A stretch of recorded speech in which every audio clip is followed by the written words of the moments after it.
Thank you, Madam Speaker. I want to raise the issue of serious double standards that this government shows. Trudy Schroeder, the executive director of the Winnipeg Symphony Orchestra, received the Order of Manitoba yesterday, but she's also been sharply critical of this government and previous NDP governments in their neglect of cultural infrastructure.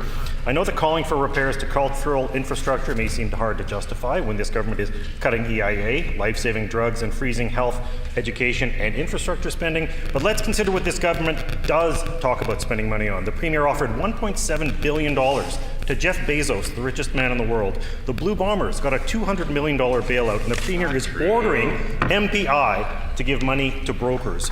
Manitoba's cultural sector is a huge driver of tourism, innovation, and exports, and artwork is work, Madam Speaker. Can the Premier explain why Jeff Bezos, bombers, and brokers all get bailouts, or our cultural industry is one of those sectors he doesn't consider to be a real job? The Honourable First Minister. I appreciate any question from the previously unemployed member about jobs, Madam Speaker, given that this is the first job he's ever had in his life. The fact is, the member stood up and said, for his first priority, once he was elected, he didn't stand up for vulnerable children in our province. He didn't stand up for people needing health care. He said he wanted a bigger office. Right. And Madam Speaker, the member wants Manitobans to pay higher carbon taxes just because Justin Trudeau says it's a good idea. He mouths the words here as well. He says that Manitobans should pay a higher PST because the NDP thought it was a good idea, so he thinks it's a great idea too. He wants a subsidy for his party so they can advertise more. Madam Speaker, these are the things the member stands for. While we support major cultural projects in this province, significant cultural projects, sports projects, heritage projects around the province, while we're supporting the sustainability of our cultural, historic industries in our province, Madam Speaker, the member stands there and supports himself and higher taxes. That's it with him.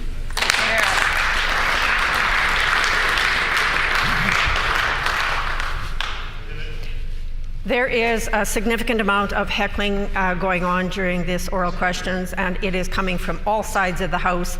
And while one side may be unhappy about the heckling, they will turn around and heckle. And this is working from both sides.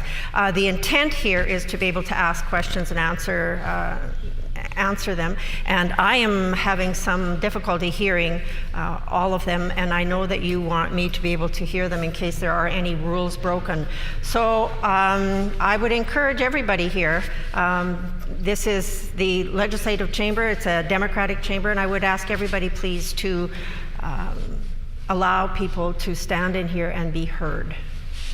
The Honourable Member, the Honourable Leader of the Second Opposition on a supplementary question. Well, that was a very creative response from the Premier, Madam Speaker.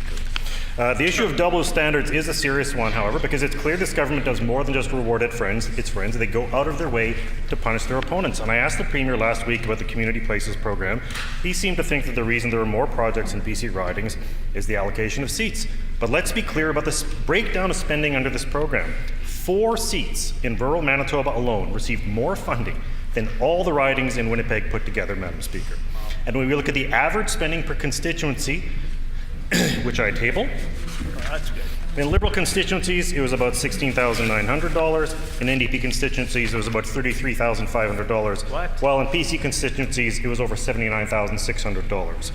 Can the Premier explain whether he or anyone in his government directed this choice? I'm even going to give you a clap for that.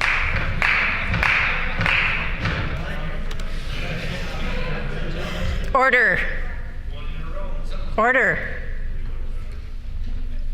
The Honourable First Minister. I appreciate the member's reference in his preamble to punishing adversaries, Madam Speaker. No one has done that better than the Trudeau government in Ottawa he clings to so closely. They actually caused Jody Wilson-Raybould to be kicked out of their caucus, Madam Speaker, not because she said anything that was inappropriate or untrue, but rather because she told the truth. And she stood up for the rule of law, much the way the NDP has expelled Steve Ashton from being a candidate, not because he misled anyone, Madam Speaker, but because he told the truth about the record of one of his colleagues. And Madam Speaker, this is not how you stand for rule of law. We're standing up for the culture projects the member referenced in his preamble. We're supporting them, we're supporting the people, and we praise the people who work so hard to advance these projects in our province. We're with them, Madam Speaker. Here.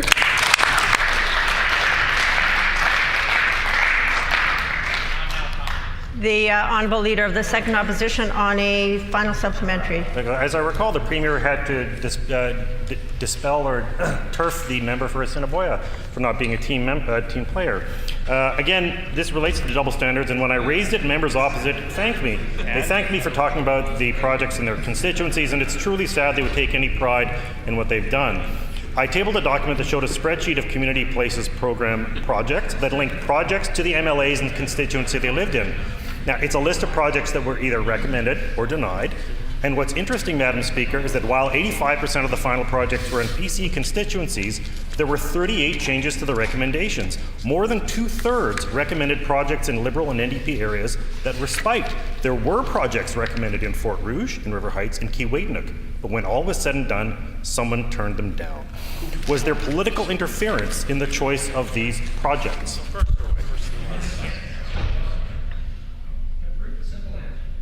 Order. The Honourable First Minister. I really appreciate a question about SNC Lavalin from the Liberal Leader, Madam Speaker, because political influence on matters that are an issue of rule of law is wrong and should not be undertaken. I would also remind the member that we have supported on this side of the House significant Manitoba projects, not limited to, but including military memorials, Inuit art, the Aviation Museum, Diversity Gardens, and our recently announced Heritage Trust funds will be available across the province for projects locally initiated that we'll be partnering in.